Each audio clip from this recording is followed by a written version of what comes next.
Friends, Sangeeta রান্নাঘর আর লাইফস্টাইলে তোমাদের সবাইকে নতুন একটা ভিডিওতে স্বাগত জানাই।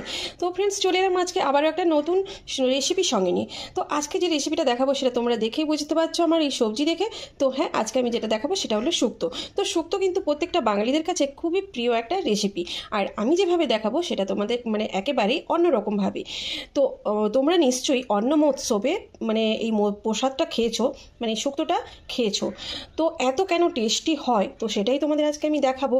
আর অন্ন মহোৎসব তোমরা সবাই জানো যে অন্ন মহোৎসবে এই শুক্তো ভোগ কিন্তু দেওয়া হয়। তো সেটা কীরকম হয়, কেন টেস্টি হয়, তো চলো সেই রেসিপিটা তোমাদেরকে একবার তোমাদের বানিয়ে দেখিয়ে দিই। আর দেখো সেই রেসিপিটা বানানোর জন্য আমি কত কিছু নিয়ে নিয়েছি। তো দেখো, প্রথমেই দেখাই কাঁচকলাটাকে আমি একটু হলুদ জলে ভিজিয়ে রেখে দিয়েছি। তারপরে দেখো সবজি আলু নিয়েছি, সজনে ডাঁটা, বেগুন, উচ্ছে। তো মশলাগুলো বলে দিই আমি। আর প্রথমেই আছে এখানে দেখো বড়ি, এখানে আছে দুধ, এখানে আছে নারকেল দুধ আছে, এখানে আছে কাজু আর একটু চালমগজের পেস্ট একটু নিয়েছি, 1 চামচ চালমগজ আর 5টা থেকে 6টার মতন কাজু। তো একসঙ্গে নিয়ে আমি পেস্ট করেছি। তো এটা হচ্ছে সর্ষের জল, এটা হচ্ছে ওই কাজু আর চালমগজের পেস্ট। তো এটা হচ্ছে জিরে, আদা বাটা আর কসুরি মেথি, লবণ আর হলুদ গুঁড়ো, লঙ্কার গুঁড়ো। তো আর তেল তো লাগছেই, তো সেটা আর তোমাদের দেখালাম না। তো চলো এবারে আমি রেসিপিটা তোমাদের দেখাই। তো এখানে আরেকটা জিনিস তোমাদের বলতে ভুলে গেলাম, যেটা লাগছে এটা হচ্ছে তেজপাতা, এটা হলো রাঁধুনি আর শুকনো লঙ্কা। তো ফ্রেন্ডস, চলে এলাম একেবারে ওভেনের কাছে। তো এবারে আমি দেখো গ্যাসটা ধরাচ্ছি। তো কড়াইটাকে কিন্তু ভালো করে গরম করে তারপরে কড়াইতে কিন্তু আমি তেলটা তো ফ্রেন্ডস দেখো, কড়াইটা গরম করে আমি কড়াইতে তেল দিয়ে দিয়েছি। আর এটা আমি কিন্তু সাদা তেলেই এগুলো ভাজবো সবজিগুলো। তো তেলটা গরম হয়ে গেছে, প্রথমেই আমি কিন্তু বড়িগুলোকে ভেজে নেব। তো দেখো আমার বড়িগুলো ভাজা হয়ে গেছে।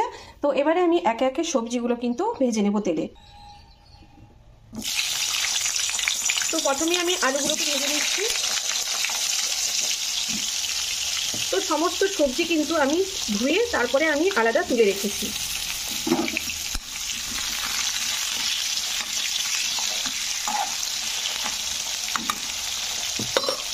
ফ্রেন্ডস দেখো, আমার সমস্ত সবজি ভাজা হয়ে গেছে এখানে।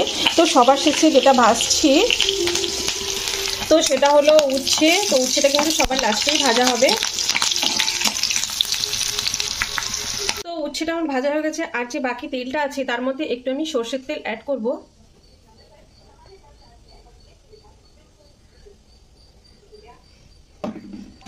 তো তেলটা কিন্তু গরমই হয়ে আছে। তো প্রথমে আমি দিয়ে দিচ্ছি শুকনো লঙ্কা,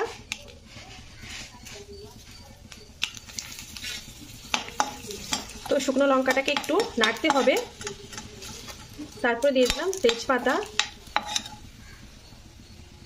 তারপরে দিয়ে দেবো আমি জিরে,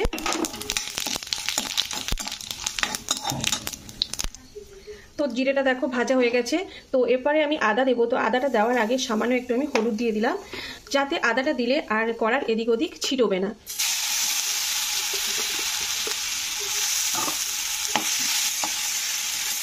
তো 1 চামচ মতন আমি আদাটা দিয়ে দিলাম। তো এবারে আদাটাকে কিন্তু একটু তেলে কষে নিতে হবে।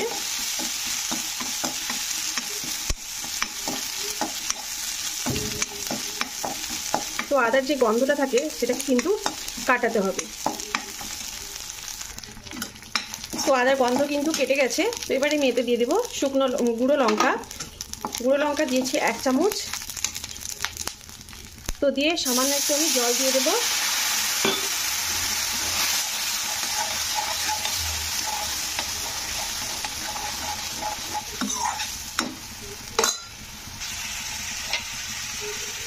তো এরপরে এর মধ্যে আমি একটু কসুরি মেথি দিয়ে দিলাম। তো কসুরি মেথিটা তোমরা এমনি তেলে আদার সঙ্গেও দিতে পারো।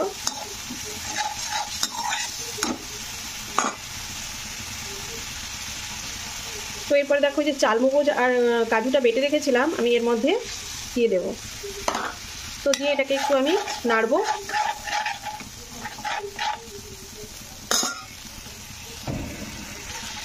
তো এরপরে আমি সবজিগুলো এর মধ্যে দেব। তো সবজি বলতে কাঁচকলা, আলুটা প্রথমে আমি দিয়ে দেব। তো দিয়ে এটাকে কিন্তু একটু কষতে হবে।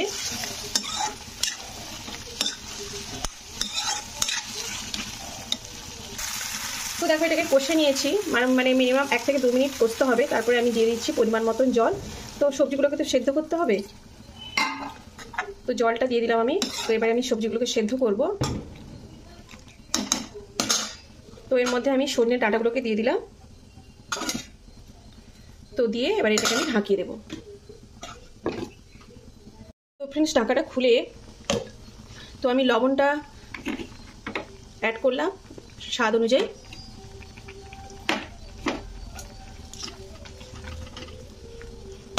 তো এবারে এটাকে আবার ঢাকিয়ে দিলাম সবজিটাকে ভালো করে সেদ্ধ করার জন্য। তো এবারে ঢাকাটা খুলে দেখি আমার সবজিগুলো সেদ্ধ হয়েছে কিনা। তো দেখো আলুও সেদ্ধ হয়ে গেছে, কাঁচকলাও সেদ্ধ হয়ে গেছে, আর ডাঁটা তো সেদ্ধই হয়েছে। তো এরপরে আমি যেটা দেবো সেটা হচ্ছে নারকেলের দুধ। নারকেলের দুধটা দিলাম। তো এরপরে দেবো আমি এমনি গরুর দুধ। তোমরা চাইলে কিন্তু গুঁড়ো দুধও ব্যবহার করতে পারো। তো আমার কাছে গুঁড়ো দুধটা নেই, তার কারণে আমি কিন্তু গরুর দুধটা ব্যবহার করলাম। তো এগুলো দিয়ে এবার এটাকে আবারও একটু ফুট লাগাতে হবে।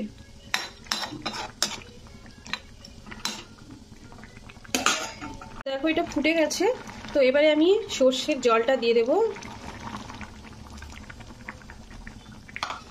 তো আমি 2 চামচ সর্ষে নিয়ে পেস্ট করে তার জল করে রেখেছিলাম। তো এবারে একটু নাড়াচাড়া করে দেব।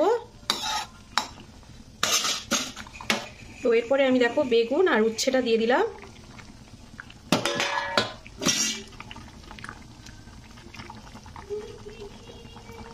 তো এটাকে একটু ফোটাতে হবে।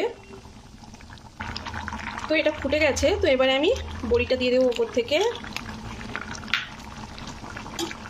তো বড়িটা দিয়ে একটু নাড়াচাড়া করে দেবো আমি। তো তারপরে যেটা অ্যাড করব সেটা হলো বাটার।